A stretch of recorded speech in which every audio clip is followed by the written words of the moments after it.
మొహాలీ వేదికగా గురువారం ఆఫ్ఘనిస్తాన్తో జరిగిన మ్యాచ్లో టీమిండియా ఘన విజయం సాధించింది. చాలా కాలం తర్వాత రోహిత్ శర్మ, విరాట్ కోహ్లీ టీ20 క్రికెట్ ఆడుతుండడంతో ఈ సిరీస్పై క్రికెట్ అభిమానుల్లో ఆసక్తి నెలకొంది. వన్డే వరల్డ్ కప్ 2023లో అద్భుత ప్రదర్శన కనబర్చిన టీమిండియా ఒక్క మ్యాచ్ ఓటమితో కప్పును చేజార్చుకున్న విషయం తెలిసింది.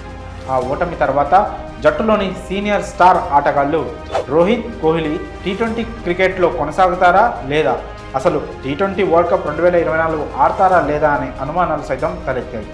ఈ నేపథ్యంలో ఆఫ్ఘన్తో 3 టీ20 మ్యాచ్ల సిరీస్కు రోహిత్, కోహ్లీని ఎంపిక చేయడంతో క్రికెట్ అభిమానులు ఎంతో సంతోషించారు.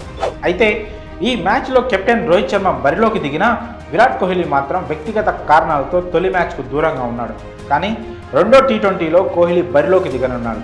ఈ మ్యాచ్లో రోహిత్ శర్మ ఆటను చూద్దామనుకున్న క్రికెట్ ఫ్యాన్స్కు నిరాశ మిగిలింది.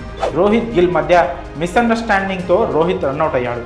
పరుగులేమీ చేయకుండా అవుట్ కావడంతో రోహిత్ తీవ్ర అసహనానికి గురయ్యాడు. గ్రౌండ్లోనే గిల్పై కోపం వ్యక్తం చేశాడు. అయితే ఈ మ్యాచ్లో కోహ్లీ ఆడి ఉంటే ఆఫ్ఘన్ ఫాస్ట్ బౌలర్ నవీన్ ఉల్ హక్, కోహ్లీ మధ్య వార్ను క్రికెట్ అభిమానులు ఎంజాయ్ చేసేవారు. ఐపీఎల్ 2023లో కోహ్లీ, నవీన్ మధ్య చిన్న గొడవ జరిగిన విషయం తెలిసింది. ఆ తర్వాత వన్డే వరల్డ్ కప్ 2023లో వీరిద్దరూ ఫ్రెండ్స్ కూడా అయిపోయారు. అయినా కూడా నవీన్ బౌలింగ్లో కోహ్లీ పరుగులు చేస్తే ఫ్యాన్స్ ఫుల్ ఖుషి అవుతారు. కానీ కోహ్లీ ఆడకపోవడంతో ఫ్యాన్స్ ఆ ఫీస్ట్ను మిస్ అయ్యారు. కానీ కోహ్లీ లేకపోయినా టీమిండియా యంగ్స్టర్స్ మాత్రం నవీన్ ఉల్ హక్ను ఉతికి ఆరేశారు. ముఖ్యంగా శివం దూబే అయితే నవీన్ బౌలింగ్లో 98 మీటర్ల భారీ 6 బాదాడు. ఇన్నింగ్స్ 8వ ఓవర్లో బౌలింగ్ వేసేందుకు వచ్చిన నవీన్ను ముందుగా తిలక్ వర్మ ఓ ఆట ఆడుకున్నాడు. రెండో బాల్కే భారీ 6 కొట్టాడు. చివరి బాల్కు శివం దూబే 4 బాదాడు. మొత్తంగా నవీన్ తన తొలి ఓవర్లో ఏకంగా 14 పరుగులు సమర్పించుకున్నాడు. తన రెండో ఓవర్లో జితేష్ శర్మ ఓ 4 కొట్టి మొత్తం 9 పరుగులు రాబట్టాడు. మళ్ళీ తిరిగి తన సెకండ్ స్పెల్ వేసేందుకు 16వ ఓవర్లో బౌలింగ్కి వచ్చిన నవీన్ మళ్ళీ 9 పరుగులు సమర్పించుకున్నాడు. శివం దూబే తొలి బంతికే 4 బాదాడు. ఇక చివరిగా ఇన్నింగ్స్ 18వ ఓవర్లో తన చివరి బౌలర్ వేసేందుకు వచ్చిన నవీన్ను దూబే చితక్ కొట్టాడు. టీమిండియా విజయానికి 11 రన్స్ కావాల్సిన టైంలో రింకు సింగ్ తొలి బంతికి సింగిల్ తీసి ఇచ్చాడు.